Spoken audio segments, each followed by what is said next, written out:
Alright, welcome everybody to The Long Dark. This is going to be a beginner series, kind of like a tutorial survival guide on how to stay alive. The Long Dark is a game by Hinterland Games. It is uh, basically an exploration survival game. The version that I'm running is Alpha 302. So the content is subject to change. The game is in early access. But the base mechanics that I'm going to cover here will help you no matter how much the game changes in between, this video and the time you play it. The game will eventually have a story mode. It appears to be an episodic story mode. And from my understanding, if you buy an early access, you get the first episode free. I don't know if the rest of the DLC or the rest of the stories are going to be released via DLC, but if you buy in now, at least you get the first story free. Besides the story, there is the sandbox survival mode, and that's what we've all been playing this whole time. And this allows you to basically outrun the clock to see how long you can survive. So, on my other survival game, I'm at 42 days, 18 hours. I've explored 25%. That's all well and good. But we're going to go ahead and create a new game so I can help you guys out, especially the guys coming from the Steam sale that haven't played this game and don't want to ruin their experience watching Let's Plays. So, we'll create a new game here. And the first screen we're brought to is basically a difficulty screen. You have Stalker, which is hard, pretty much. The animals will actively hunt you. You have Voyager, which is your medium. The animals do exist. They will attack on sight, but they don't actively hunt you. And then you have Pilgrim, where the animals are just there. They don't mess with you unless you attack them first. I like to play on Voyager. It's a good middle ground. Pilgrim, unless you're having a really hard time, I wouldn't recommend using that game mode. Alright, so the next screen we have is our map selection. We have 5 maps to choose from excuse me, all ranging in difficulty levels. The neat thing about the map system here is that they're interconnected, so you can travel from map to map as long as there's, entry point. So, for instance, Pleasant Valley, you can get, from Mystery Lake to Pleasant Valley pretty easily. This allows you to keep playing the game even after you feel like, hey, I've cleared out this map. What else is there left for me to do? I'm just going to sit here and die, essentially. Well, no, you can keep moving forward. So it's a really neat thing that they added, and that all came free. So there's a lot of content in game. People are already above the 400 mark. In fact, the guy that helped me with some collaboration and some formulas and stuff about the game, he's actually got 400 plus hours in the game and still enjoying it. Alright, so we're going to choose our survivor. We'll start on Mystery Lake, and we're going to choose our survivor. I don't think this matters other than the audio cues that they give off between male and female, but I'm just going to run with the male, and we're going to call this B-Guide.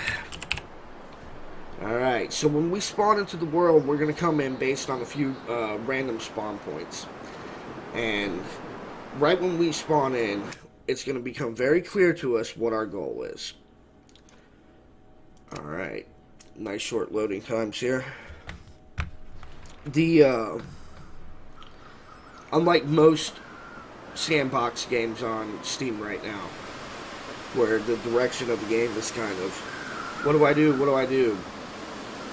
This one's pretty obvious. Alright, so we spawned up here. I am somewhat familiar with this location.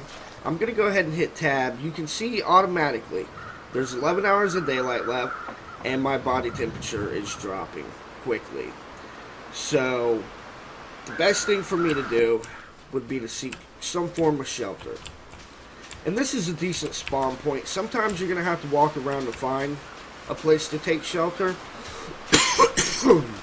Excuse me. But I got lucky and found one, spawned close to one. Let me go ahead and grab up some of these little sticks. These sticks on the ground, they do respawn after a couple in-game days. So I recommend if you come across them and you're not encumbered or over-encumbered, to go ahead and grab a few of these sticks every now and then. They come in handy for fires. And you never know when you're going to need an emergency fire.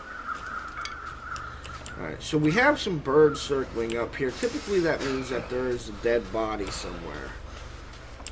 I'm going to take a gander. Here we go. Alright, so we have a fire log, cedar fire log, corpse. What have we here? Alright, so we got a little winter coat, we'll take it. Book of matches, we'll take them. And that is all. Alright, nothing else here. We can go ahead and search these facilities. Okay, so this coming in here brings up the first thing. There is item degradation in game. Things will degrade once you pick them up. Not only will they degrade when you pick them up, but they will also degrade if I hit, this is a drawer that is searchable. If I left click on this to search it, and I find something inside of it, it will trigger its script to start degrading. So you gotta kind of pick and choose. Hey, do I want to do I need anything right now, basically? If I don't need anything that's not out in the open, then maybe I shouldn't search things to trigger their degradation script. And that's just a little min-maxing tip. There's going to be more of those to come, but that's just, to get you started. Hey, let's take a look through tab at our supplies, our current supplies. So this is everything we're carrying. Then we can switch to medical, see our medical supplies. We can switch to clothing if it ever wants to click over. It does this when I'm recording sometimes for whatever reason. Alright. We don't have a coat on, so if I add the coat, I will get a little bonus here. I'll go ahead and wear the coat as opposed to the vest. Alright. Here's our food items. We have a candy bar, a cup of coffee, and pineapple peaches.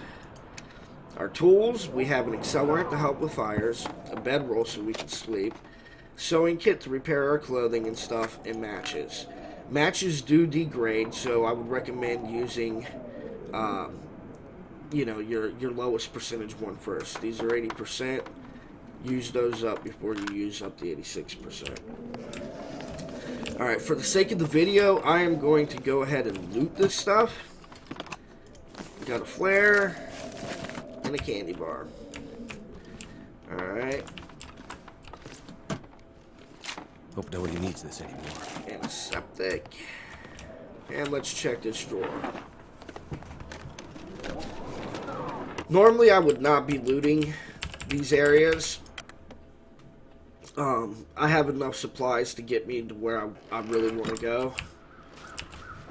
Alright, seems like the weather may have chilled out a little.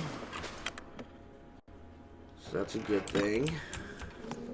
Scrap metal was used in repairing some items in game. Ooh, a storm lantern. Nice. We're going to take that. Alright, we got a book here. We'll take that.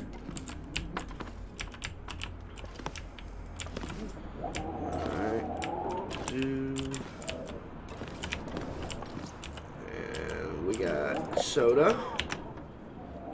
So me picking up these items has triggered their script to start to degrade. Now there's ways that you can move items without triggering that script, but some coffee and a jerry can, which we don't need right now at all. So what I can do, there's a jerry can here. I can go ahead and hit tab, go to my summary here, my journal, and then go to notes and write jerry can left at logging camp.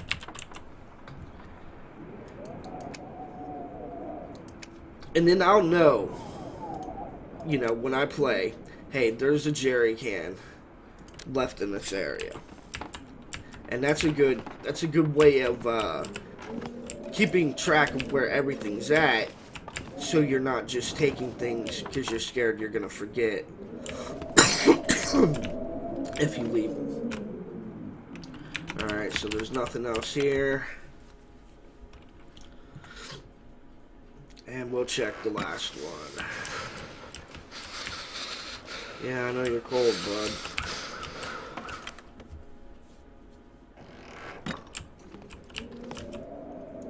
Alright, so we got some more soda. Nothing out of there. Heavy wool sweater. Metal container. So, you see me taking everything right now. And you're thinking, okay, so this is just a loot fest. It's really not. I'm taking items basically to show you guys these are the items you're going to be coming across. Typically, I wouldn't be taking any of this stuff, really. Just a few of the items so far. Maybe the soda, beef jerky, and a little wool hat, some wood. The firewood doesn't degrade. Most tools that you find won't degrade either. They only degrade through use, not through actually carrying them. Alright. So it looks like we're good. Alright, let's check out that wool hat and see if it's going to help us. Alright, it's going to help us a little bit. We'll go ahead and wear it. We'll check our survivor's condition. He's a little hungry. Not much, though. Alright, we got some food on us. We got some stuff to start a fire if we need to. Alright, I say we go ahead and leave this location and head off to another location. This is a risky move, but the game's based on risk and reward. And once we get to another location, I'll try to go over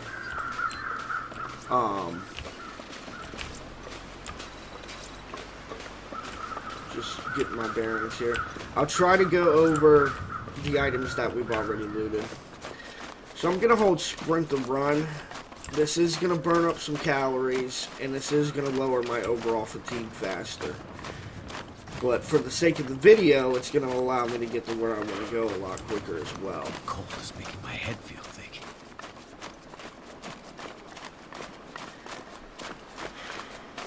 And I also don't want to be out in this cold for too long, because it is going to start to, I am going to start to take damage off of it.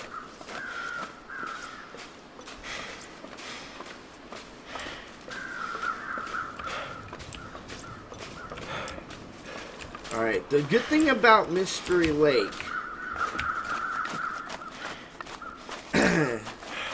is that there's railroad tracks. Ooh, there's a carcass. And some feathers from the crows flying around. We'll go ahead and snatch these feathers. We can make arrows out of them later. Ah, it's too frozen. We don't have a knife, so we can't harvest any of the meat. Alright, we're starting to take damage now because we're freezing, essentially. But I am going to push forward in spite of that. And this is where the game shines. You know, I'm freezing cold, I'm taking damage, but I'm pushing forward. This is a choice that I'm making to keep going, even though everything right now is telling me, hey, you need to get out of this weather. So if I were to die right now, I couldn't blame the game. I couldn't say, hey, the game killed me. You know, the weather's too random, it killed me. Now, I've had fair warning this whole time. So, long story short, you don't have to worry about RNG wiping you out. And that's such a relief, because a lot of these games rely on cheap mechanics to kill you off. And it simulates a difficulty curve that doesn't exist. It's like, hey, our game's hard. It's like, no, your game's not hard, it's just randomized to the point that it's not really playable. I'm gonna go ahead and loot this stuff here. And again, normally unless you needed something immediately, like, I'm not gonna find any game-winning items just sitting, you know, on a dead corpse outside. You know, what I might find is another piece of food or something that could keep me going for another day. I really wouldn't want to take from that body right now, because I might need it in an emergency later. So that's just my thought process on it. Because if you run around and grab everything up, then you've activated all the degradation scripts, and you're going to run out of supplies very quickly. Alright, we got the rifle cleaning kit. That does not degrade unless you use it to clean the rifle. Let's check this poor guy. Long cotton underwear. Excuse me. I'm coming down with a little cold here. Got some more beef jerky, some basic gloves, and then dun dun dun, we got the hunting rifle. Yes, that will come in handy. We got lucky and found that. This is something we're gonna want. Alright. And I am still freezing to death, so let's get to running. We are almost at our next location, where we can set up a little base camp. So, about the RNG in the game. The RNG consists of loot placement, weather, your spawn location, bunker locations, and the condition of items when you do find them. So there's not a whole lot of RNG in the game. It's very minimal, and the only reason, you know, it adds variety. It doesn't take away, it just adds variety. The core game mechanics are solid, but you need the loot to be placed randomly, because the loot doesn't respawn in this game. When you cleared out this map, you cleared out this map. Little things like the sticks I showed you, they respawn. But overall, like, you have the supplies to stay alive on any map. You know, there's ways to do it. Alright, this is the camp office. And we got some stuff here. Some wood. Some newspaper rolls. Alright, a little workbench. It's got a few things on it used for crafting. I'll show you guys that later. Alright. Accelerant to help with fire. Whetstone to help with a knife. And a hatchet, I believe, as well, can be sharpened on the whetstone. Let's just go right back over here real quick. Another jerry can. Bandage, tin of sardines, tomato soup, granola bar. Got our can opener in here, some soda. We're good to go. But I'm not picking any of that stuff up because I don't want to trigger its degradation script. But what I can do, neat little trick here that Raiden taught me, and he's the one that's actually been helping me with some of the min-maxing of the game, is you can right-click an item to move it, and that does not trigger its degradation script. So I'm going to bring up these food items here.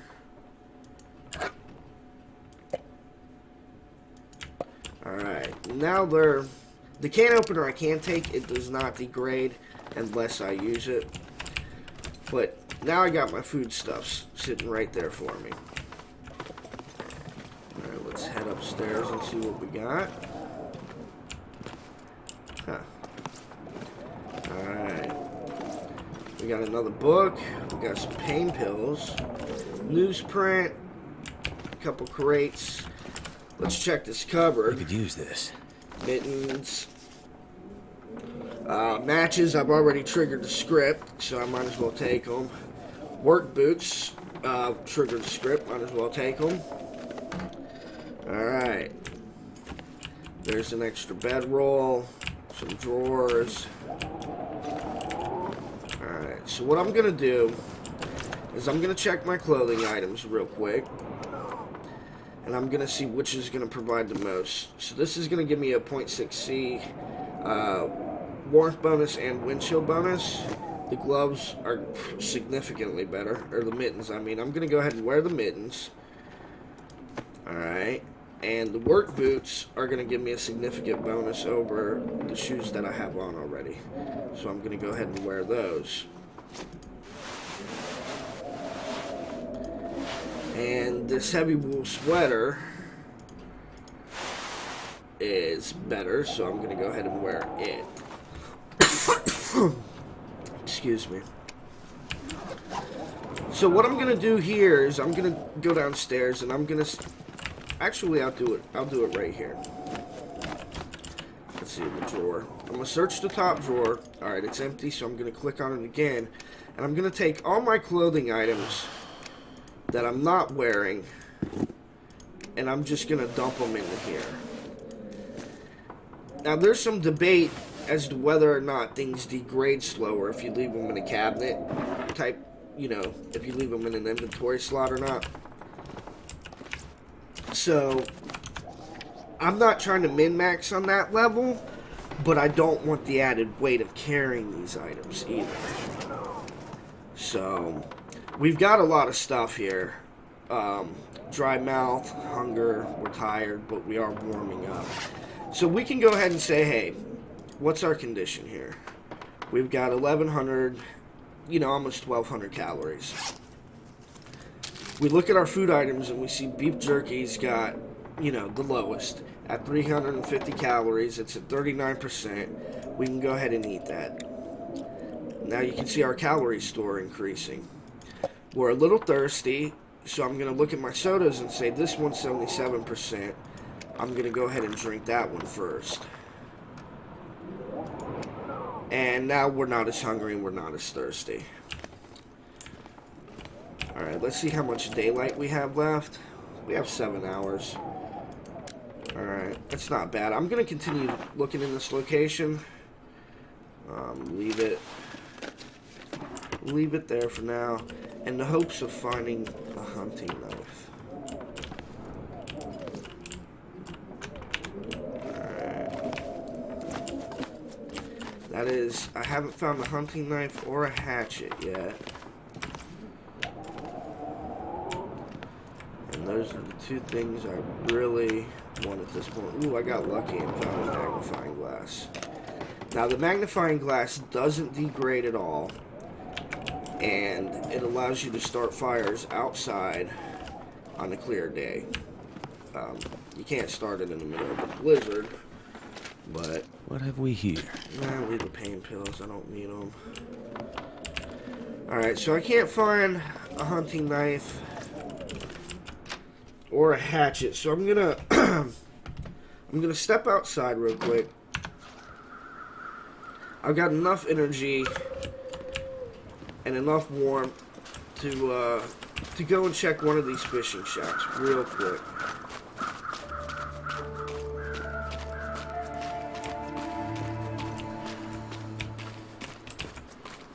I'm gonna need to rest soon. Yes, you are, buddy.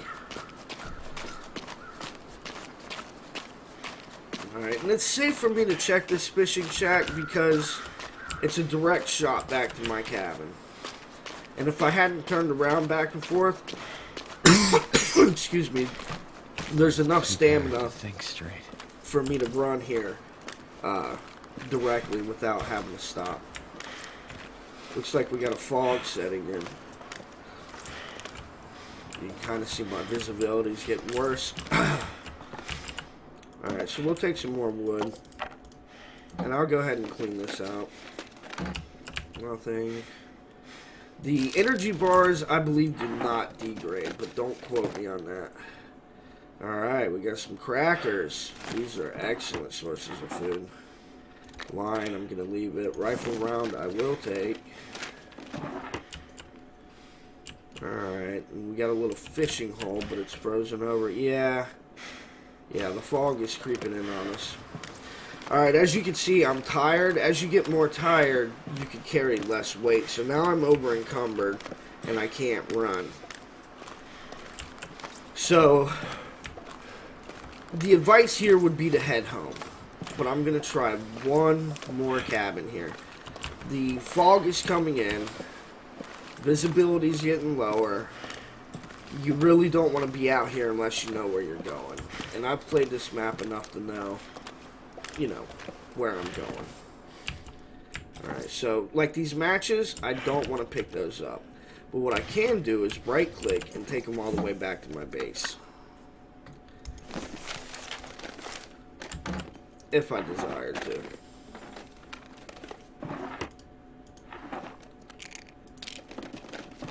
Alright, well, we are having bad RNG as far as the,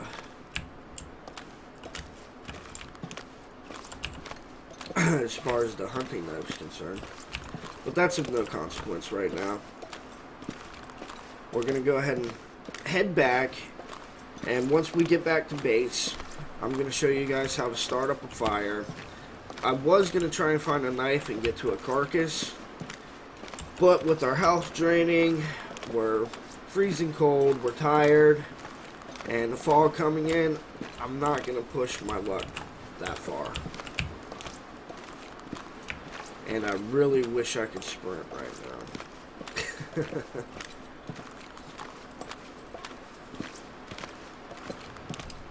So yeah, this isn't your typical, I guess you could call it open world sandbox game with a hunger and thirst meter. You know, there's so many of those games on Steam, and they label themselves as survival games when they're not. Most of them are first-person shooters, like I said, with a hunger bar. That doesn't make it a survival game. This is the only game I found with 3D graphics so far that really takes into account a realistic hunger thirst system with actual fatigue and dynamic weather. So, if you're looking for a survival game, this is going to be the one for you. If you're looking for a survival game. If you're looking for, you know, a crafting sandbox building game, then there's plenty of options out there. But survival, you're not focusing on all that stuff in this game. You know, we're not building bases. We are in here, our plane crashed in a, you know, EMP or geomagnetical storm or something, and, you know, we're stuck here, trying to live. Alright, so let me head up, and I'm going to drop off some of this weight.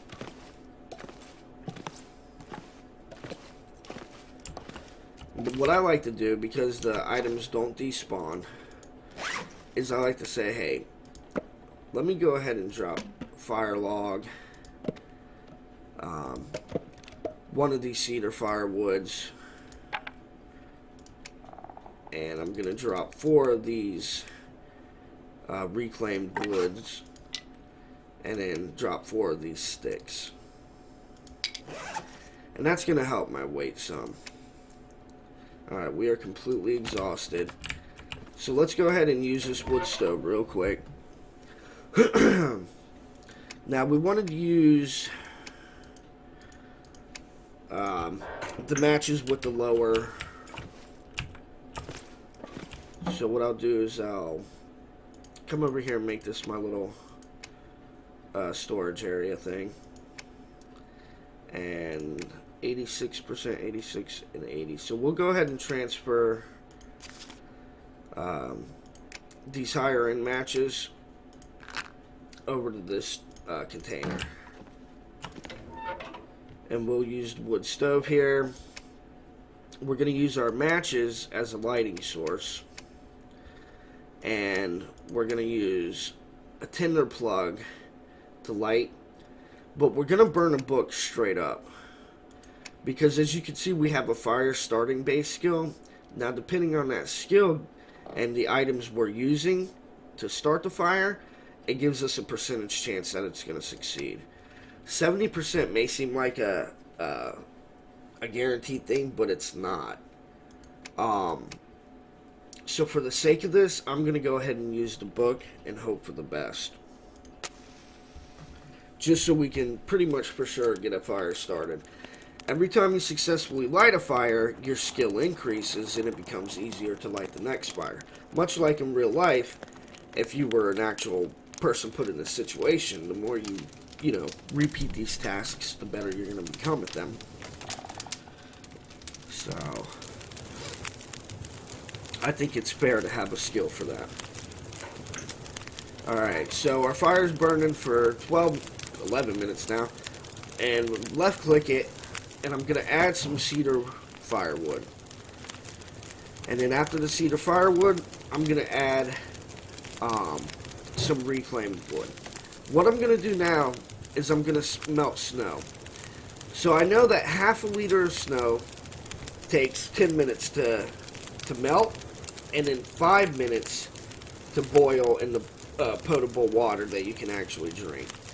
So I'm going to go ahead and do a full liter of snow.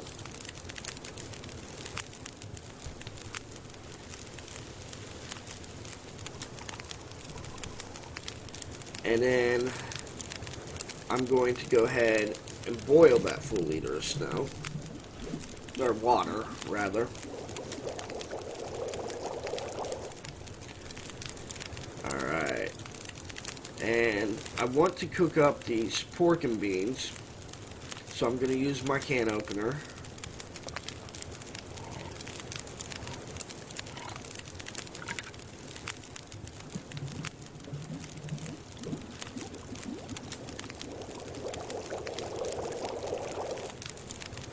Alright, we'll do 1 more liter of snow.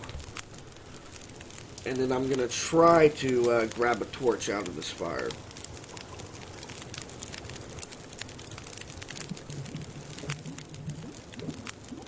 And if my math is correct, we would have used this fire pretty good. Yeah, I'm going to go ahead and take torch, extinguish it, press H to holster, and this is pretty much gone out.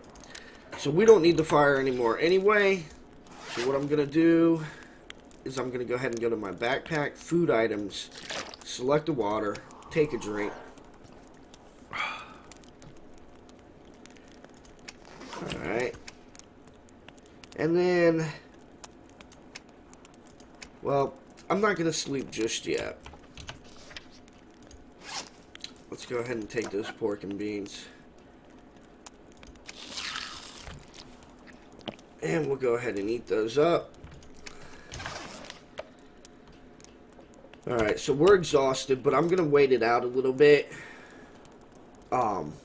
Just so we don't sleep and wake up in the pitch black. So basically, the water, every time you start a fire, you're going to want to make water. And if you're using the metric system, it's the easiest way to do it because it's 10 minutes to per half liter, and then it's to melt it, and then it's 5 minutes to boil that half liter in the potable water. So, you know, 30 minutes per liter, essentially. Alright.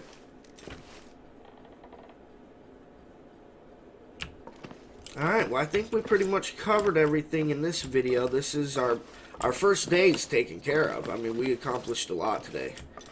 So, in the next video, I'm going to show you guys how to loot some other locations, and maybe get a kill with and gut a carcass and all that good stuff. and we'll take it from there. But I hope this series or this video is helping you out, and I hope you guys watch the rest of the videos that come in the series. I think it's going to be like a 3 to 5 part series on how to survive in the long dark. And I appreciate any support you guys give, a like, subscription, you know, thumbs up, whatever. All that's appreciated. And again, thanks for taking the time to check out the video. Good luck out there.